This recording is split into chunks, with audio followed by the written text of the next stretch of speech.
Freya, Storytime! Hi everyone, I'm Emily, and today we'll be reading and discussing from my debut novel, Aunt Tigress. If any part of this video sounds interesting to you, or you just find Freya cute, please like and subscribe, or check out the novel or audiobook links in the description below. Anyways, let's get reading. Aunt Tigress. To Pepper, I'll remember you in the small corners of this book. Freya, you've never met Pepper, but she's your Sammy sister. This is what she looked like as a pup.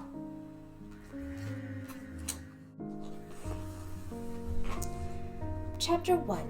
I, Ghost Girl Extraordinaire. 幽女情怀. Across the restaurant from me, a man in a cheap suit wines and dines a pretty brunette. The usual scene unfolds. He jokes, she laughs, he touches her knees beneath the table, and she blushes to her ears.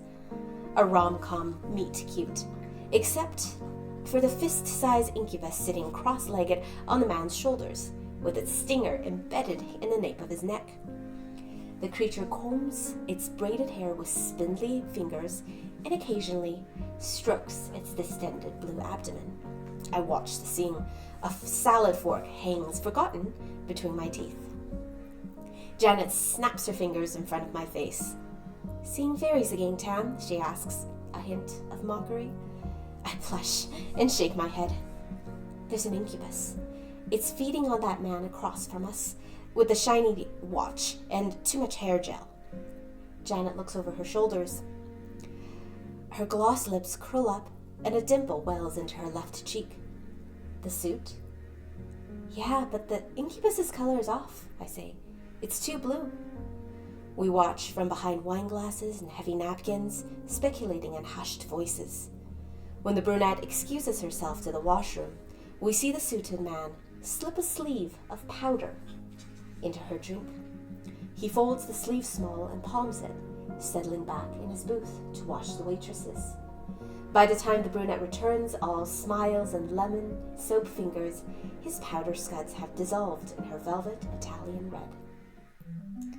Well, Janet breathes, that's probably not tannin powder he added to her glass. What do you want to do? Besides give the suit a tender nudge to the groin with a steel-toed hiking boot. I kind of wish I'd never come to this restaurant. To Angela's on the hip of the city. I wish the incubus hadn't fluttered in and settled on the grease-slicked neck of a terrible man, drawing my eyes this table. I just wanted a proper date, my first in years. I ask, if you take the girl aside and warn her, do you think she'll believe you? Janet winks, dabs au jus from her lips with her napkin, and stands. Her heels flash as she clips across the restaurant. She's a sharp-eared woman. Next to the pretty, dolled-up brunette, every thread on Janet verges on inappropriate. Her hair is uncombed and asymmetrical around her long face.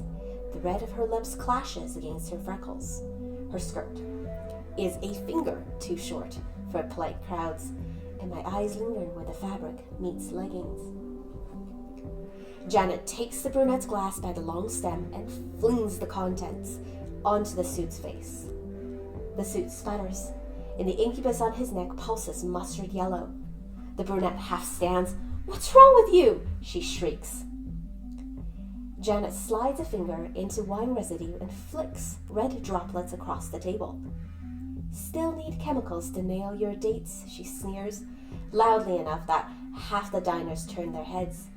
From the corner of my eye, I see one of the waitresses shuffle onto the scene. It's good you bought her the cheap shit supercuts, Janet says. You might need to lawyer up. The brunette, wide-eyed, goes very still. I don't even know you, the suit snaps. I get it, Janet says, voice dripping saccharine sympathy. Hard to keep track of names if you only get it up for comatose woman. All my other dates tell me I'm unforgettable. She glances back at me and blows a kiss through her French-tipped fingers. I put my hands over my mouth and laugh. For just one moment, I forget the fairies and the monsters, the incubus still perched like an ominous Christmas light against the suit's neck. there is just Janet, with her dyed fire truck hair and freckles in the orange restaurant light. Great girl.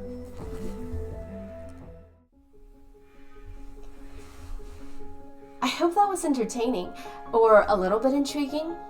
There are three main things I wanted to talk about. One, chapter titles. There's always an English and a Chinese chapter title in this book. Here, it's I, Ghost Girl Extraordinaire, and 有女情怀. Anyone who can read both will realize they're pretty different. One of the themes in the novel I wanted to explore was this idea that we don't always have access to other people's cultures. So it's intentional and hopefully okay that English readers won't always understand the Chinese language, the puns and Easter eggs, or even how this world works. My characters don't always understand how the world works either. In this chapter title, 有女情怀 literally translates to the ghost girl's feelings. It's a pun. It's a pun on one of the most famous Chinese ghost stories of all time. It's called 倩女幽魂, or a Chinese ghost story. There's also a pun on the Chinese word for ghost. Yo phonetically is identical to the Chinese word for melancholy or depression. So immediately, Chinese readers might glean a little bit more about the nature of this love story, as well as the main character Tam's mental state. Two, I wanted to start with a scene of my young couple spying on someone else's first date. Tam and Janet's relationship is not at all romantic. It's not a rom-com meet cute or a wine and dine sort of courtship. This is not their first meeting. Janet already knows about Tam's supernatural side, and they're obviously already dating to some capacity. This romance is all about the icky, mundane stuff that comes after you're already in a relationship. So the novel starts with a metaphor of them being set apart, and then quickly devolves into a crisis. 3. Faced with a crisis, Tam is pretty passive, while Janet performs this extreme, unwelcome, and even cringy act. She makes a big scene of it, she humiliates the victim, and enrages the perpetrator. I wanted to establish both girls as flaws in the forefront of the book. It's just that Janet's flaws are that much louder. She's not a hero in this first part. Her actions just scream, "Look at me, I'm not afraid of consequences." And yet, Tam has her rose-tinted glasses on, and because of her experiences and perspective, she does find Janet's loud, brassy, even rude personality something she's drawn to. Thank you everyone for joining me. I hope this was entertaining. Aunt Tigress is hopefully the first of many books, and this the first of many videos. And I'll see everyone next time.